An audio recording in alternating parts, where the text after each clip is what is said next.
Hello everyone, আসসালামু আলাইকুম। আমি আবারও এলাম দিনাজপুর যে সৌর মসজিদ বলে যে এসেছি গাড়িটা নিয়ে এখানে ঘুরতে, যে আপনাদেরকে দেখাবো যে ভেতরে প্রচেষ্টা কীরকম।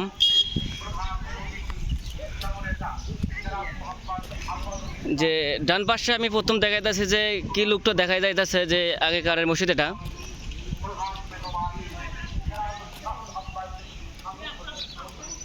এটা কখনো জানে না কেউ যে কত সালে এটা যে ভবনটা তৈরি হয়েছে।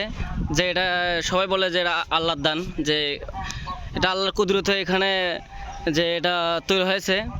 যে মনে হয় যে আজবাড়ির মতো যে সিস্টেমটা, যে আপনাদেরকে চতুর্দিকে দেখাইতেছি যে এমনভাবে যে জিনিসটা বানাইছে জায়গায় আল্লাহ তাআলা, যে আল্লাহ সবাইকে যেন এখানে আশা আকাঙ্ক্ষা পূরণ করে, তার মাধ্যমে সবাই এখানে ফোলা দিতে আসে।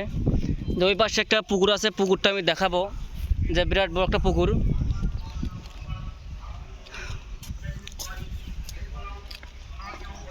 যে জিনিসগুলো যে এমনভাবে বানাইছে যে দেখার মতো।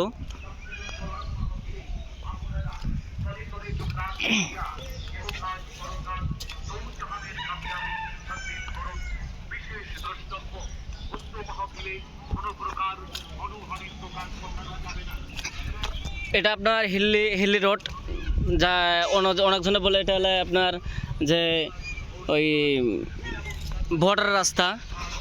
এটা ঘোড়াঘাট থেকে শুরু করে আনিগঞ্জ রোড।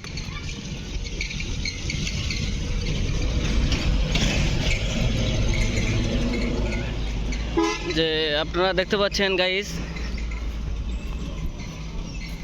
আমি এটা আসার উদ্দেশ্য যে আপনাদেরকে তুলে ধরবো যে অনেক ভাই দেখেনি এই জিনিসটা যে কীরকম।